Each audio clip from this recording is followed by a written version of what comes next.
Fabián Mesina es director de Posada del INTI. Fabián, ¿cómo estás? Buen día. Buen día, José Luis. Gracias, como siempre, por darnos la posibilidad No, de por dialogar. favor, es un deber que tenemos en el marco de la comunicación en esta estación de radio, poner estos temas en la atención de las audiencias. ¿Tuviste oportunidad de ver el tema del tríptico ese que distribuía la Municipalidad de Morón? Sí, sí.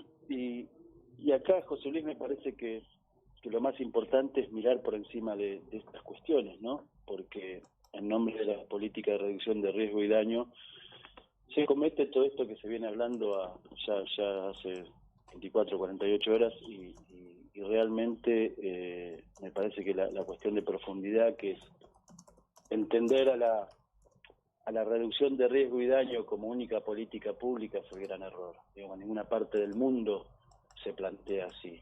Sí se plantea, digamos, dentro de una estrategia de abordaje integral, digamos, ayudando, acompañando a todo lo referido a la prevención y a la asistencia. Ujú. Quiero decir, es un trabajo en conjunto.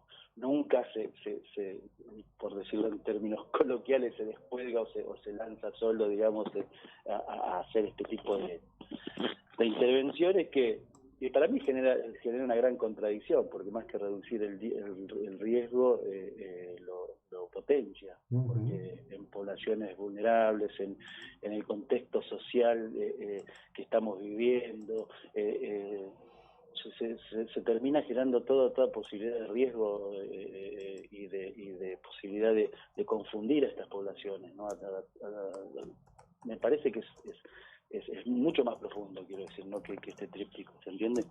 No, sí, por supuesto. Lo que ocurre es que este es un disparador a través de una decisión política, ¿no? En Claro. donde, bueno, hay un conjunto de recomendaciones. Cocaína toma poquito, ¿no? Por ejemplo, digo, por citar uno de los comentarios. O busca un proveedor confiable. Digo, la pregunta es, hola, ¿qué tal, dealer? ¿Cómo te va?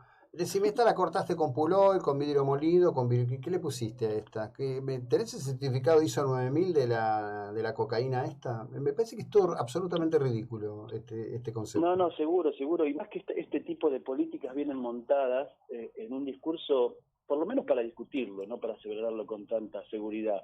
Cuando se habla del fracaso de las políticas públicas en términos de drogas, eh, yo lo analizaría, porque digo, es difícil plantear o analizar el fracaso de algo que no se hizo. Porque si hablamos de prevención y asistencia, de Fleco y Male y Sol sin droga, estamos hablando hace 25 años, por lo menos 20, 25 años, no ha habido una política de Estado que de alguna manera se pueda evaluar si fracasó o no fracasó, por lo menos en este tema. Por ahí en seguridad puede haber algunas cuestiones, por ahí no es el tema que nos convoca, pero digo, se paran sobre falsos análisis, digamos, ¿no? O sea, yo creo que ahí ha habido ausencia del Estado, a diferencia de lo que vos decís en este sentido. Acá hay acciones concretas de un Estado que generan una situación y se tiene que ser responsable, porque esto, digo, Mm. se pierde de vista este contexto. A ver, cuando yo fui a España, invitado por la Red Iberoamericana de Atención en Adicciones de Habla Hispana, la RIOD, me llevé una grata sorpresa en términos de qué era la política de reducción de daños. Trabajaban, José Luis, en lugares específicos, en recitales, en plazas, en lugares donde estaban los yonkis, como le llaman Ujú. ellos, y hacían una intervención. Acá estamos hablando de que se reparte un tríptico dentro de un festival de la cultura gastronómico para toda la familia que hace 20 años que se viene a realizar. O sea, es una locura, quiero decir. Ujú.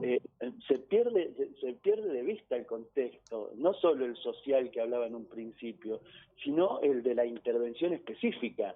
O sea, uno no hace un análisis de la población donde va a bajar ese mensaje o esa indicación o ese Ujú. consejo, como lo quieren plantear, sino que se volantea cual propaganda de un negocio, quiero decir, ¿no? Sí, sí, sí, claro. Y ahí termina siendo mucho más iatrogénico. Y vuelvo a repetir, termina exponiendo en este contexto, porque no se puede, la experiencia de España es riquísima, porque a mí me bajó los niveles de prejuicio que tenía con la política de reducción de riesgo y daño, porque en este trabajo integral que hablábamos, en el espalda con espalda, los dispositivos de reducción de riesgo y daño trabajaban con estas poblaciones, con psicólogos, con trabajadores sociales, pero estimulando a la participación en tratamiento. Y vos hablabas con los dispositivos de tratamiento y el 70% de las derivaciones venían de este tipo de políticas. ¿Se entiende, José Luis? Un trabajo integral y una estrategia que no es una política pública única. O sea, el tema de las adicciones tiene que ser abordado de una manera integral, donde seguramente tiene que ingresar el trabajo territorial, la prevención, la asistencia, la reducción de riesgo y daño, pero no focalizar sobre esta cuestión y desde una manera por lo menos desprolija, para llamarle, para no ser muy chocante con el abordaje que hicieron en este municipio, ¿no? Sí, ahí lo que yo vi, hay uno de los integrantes de esa ONG que le da una entrevista a Feynman. Feynman digamos, procede con su estilo. A mucha gente le gusta eso, entonces ayer varios me escribieron, dice, no, el más duro fue esto, no es ni duro ni blando, esto es sensato o insensato, me parece a mí. Y al tipo le importaba tres velines, digamos, porque para su público que Feynman lo atacara seguramente lo revaloró y le contestaba con un cinismo absolutamente increíble, porque siempre sacan el mismo argumento. Bueno, hay que legalizar la droga porque la ley seca no funcionó en Estados Unidos en la década del 30, ¿no? Todo el argumento que tienen más o menos es ese. Yo, la política que fracasó, que te decía, ¿no? Claro, yo lo que veo es un abordaje, que se necesita un abordaje integral. Mirá, con respecto, por ejemplo, a lo que ha pasado con el tabaco, ¿no? Es decir, porque hablamos del alcohol, yo creo que al alcohol hay que aplicarle las mismas reglas que al tabaco en el tema publicitario. Me parece Totalmente. que las sociedades debieran avanzar muy seriamente en todo esto, establecer criterios. En la década del 70, en un juicio en Estados Unidos, se comprobó que las tabacaleras ponían millones de dólares en las películas para que aparecieran los personajes fumando. Después, en los 90, a partir de las políticas de Clinton, en Estados Unidos desaparecieron los fumadores de las películas. Ahora más o menos un poquito ha vuelto eso, pero es una cosmovisión al respecto de lo que le hace bien al ser humano y lo que le hace mal. Va a ser imposible lograr una sociedad uniforme, donde nadie quiera fumar, donde nadie quiera tomar alcohol, pero hacerlo mejor para poder lograr que se entienda. Después estará el que asume riesgos, ¿no? Cada uno sabrá qué valor, qué aprecio le pone a su propia vida. Pero es este tema, ahora estas cosas así tan ideológicas, ¿no? Tan groseras, que terminan siendo una incitación al consumo, en definitiva. Totalmente. Y ahí es donde nuevamente aparece la incertidumbre como estrategia de mercado, si querés, ¿no? Claro, obvio. A ver, cuando directivos de tabacaleras plantean que el consumo de cannabis es el negocio del futuro, uno por lo menos tiene que sospechar, digamos, porque no son carmelitas descalzas que están intentando hacer una política pública claramente hay que sospechar. Y digo, esta mezcla que también se genera en función, se repite el modelo de la despenalización y la legalización y cómo genera, digamos, cuestiones de discusiones digamos, raras, porque en realidad la despenalización va por un lado, la legalización por otro. La despenalización tiene que ver con la discusión si es una cuestión de salud o se tiene que trabajar. Estamos de acuerdo que ahí hay que hacer una intervención. La legalización, o sea, la mezcla en estos ríos revueltos, ganancia de pescador, pareciera que es una fórmula que seguramente les ha ido bien, porque claramente no creo que hayan perdido los grandes lobbies y grandes multinacionales que están llevando en el mundo esta política. Pero lo concreto es que en la Argentina, en el momento que estamos viviendo, con los niveles de pobreza que hay y demás, y la falta de escolaridad y de familias totalmente desestructuradas en términos de acceso al trabajo, a la salud, o sea, todo lo que sabemos, me parece que estas cuestiones terminan siendo de mucho daño, generando muchísimo riesgo en nombre de la reducción del riesgo y daño. A mí me parece que mínimamente hay que replantearlo, discutirlo, y vuelvo a repetir, me parece que no es ir en contra de este tipo de estrategia. Es cómo se está poniendo en discusión el tema, es inhabilitar las demás, y para mí es más importante, porque vuelvo a repetir, y perdona que sea cansador con esto, pero digo,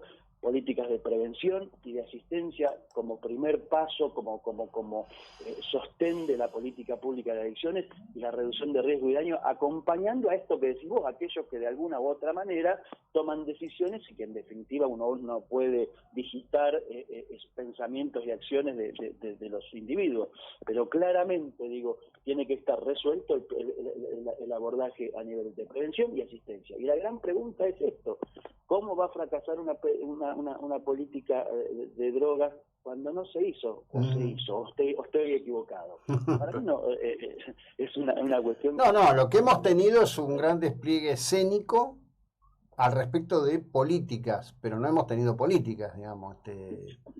Por eso, plantear el fracaso es partir de una falsa premisa. Es una falsedad grave, es realmente una falsedad grave. Sí, absolutamente. Decime, en el escenario concreto, allí en Posada del Inti, ¿qué hay hoy? ¿Hay una mayor cantidad de personas que caen en la droga? ¿Qué es lo que están viendo? Estamos viendo que un buen trabajo con Nación, digamos, con el tema de la Sedronar, que tienen... podemos tener, digamos, de lo que venimos hablando, un trabajo territorial que por lo menos hacía años que no se veía. Esto hace que podamos trabajar en redes, que para mí es lo fundamental en esto, ¿no? Y claramente, a ver, José Luis, lo que hablábamos recién, el contexto social, económico, educativo y demás, que pasara algo distinto de lo que está pasando sería un verdadero milagro.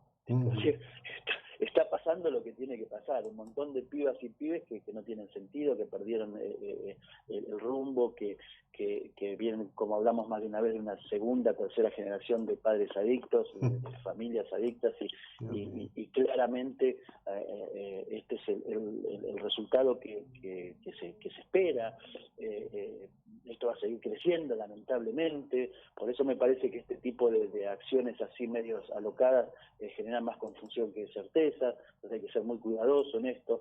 Y nosotros estamos, como siempre, intentando trabajar en red, dar contención, ayudar a quien golpea la puerta y pide ayuda, ayudar a aquellas familias que están desesperadas porque tienen un familiar, un hijo, un amigo, de lo que sea, que no tomó conciencia, y entonces estamos asesorando a muchísimas familias que se acercan en ese sentido, que no hay voluntad. La ley de salud mental, con toda la complejidad y discusiones que se vienen dando también en función de la voluntad o no voluntad, y esto que yo le llamo de pedirle al desmayado que llame la ambulancia, digamos. Claro. Entonces digo, en esta complejidad estamos funcionando con la situación económica que es cada vez más compleja, pero bueno, lo importante es que yo le llamo la prepotencia del trabajo, ¿no? Nosotros, más bien regular, en los últimos 20 años venimos trabajando sin cesar, sin parar en la presencialidad en pandemia, estando, digamos, en la primera línea de fuego, como tantas y tantos otros compañeros y compañeras que trabajan en distintos sectores del Estado, del tercer sector. Yo creo que la gran deuda creo que es ponernos a trabajar juntos todas y todos y lograr un trabajo más armónico, quiero decir, ¿no? Gracias por todo, que tengas un buen día, muy amable. Igualmente, José, como siempre. Bueno, seguimos nosotros en un instante, en este momento es la hora 8:31.